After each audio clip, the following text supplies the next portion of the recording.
The second referendum on Brexit seems to pop up time and time again, and personally I am sick to the back teeth of prominent people suggesting that a second referendum should be considered.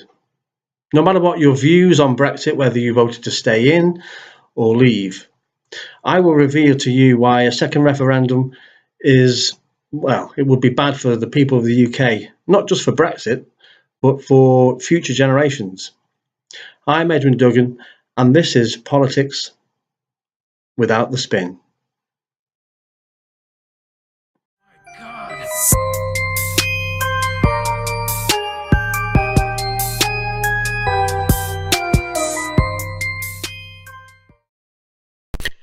don't know about you, but I am sick to death of people suggesting that if MPs are unable to come up with some sort of deal which will save the UK leaving the EU without one, then a second referendum may well provide the UK political parties with an avenue which could save them the headache of solving the issue of Brexit altogether, i.e. a vote which leads to the public changing their minds on the UK just staying in the EU.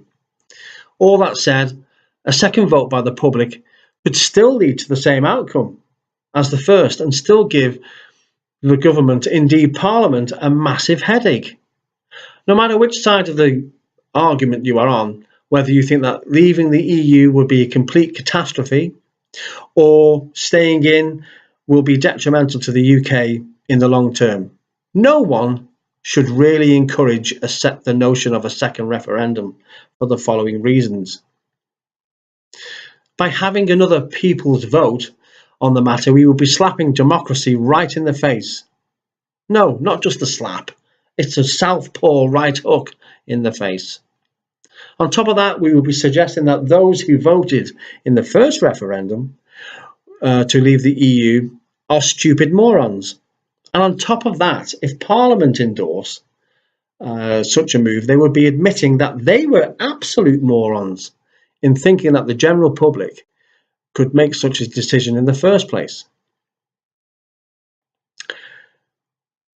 The biggest problem, which I feel has not been focused on by many, not least by the press or anyone predominant in the House of Commons, is that if a second referendum actually happens, it will leave the door wide open for people in power to usurp the precedent set with the referendum rerun on Brexit for any future debate, no matter how far into the future that might be.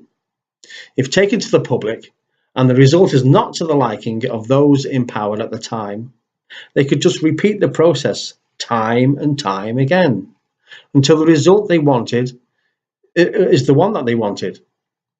Those in Scotland, for instance, who want independence would love a second Brexit referendum, as it would give them immediate cause to take another referendum on Scottish independence to the people, again and then again and then again, until they got the result that they want. On the other side of the coin, for those in Wales who voted against having a Welsh Assembly government, which, if one looks at the figures, left the voting population split right down the middle. Those voting against the Welsh Assembly was less than 0.5%. Where's the rerun on that vote? It was not even questioned.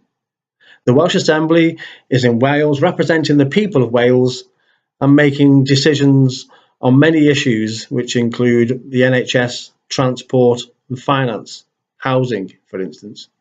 If there is a second referendum on Brexit, those in the Welsh Assembly may well start shaking in their boots, as their jobs may well be on the line if the issue is brought into focus. Oh, but there again, the result, although slim in favour of the Assembly, was the result that the politicians wanted. One wonders what may have happened if the result had gone the other way.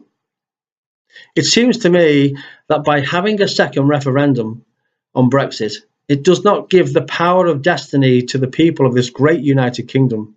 Indeed, it does the absolute opposite. Remember that you heard it here first. There are many other issues which surround the Brexit debate, and I will be making videos on those in the future, along with other political subjects as and when necessary. To be kept updated on the latest posts on this channel, please subscribe and please post this video to as many people as you can.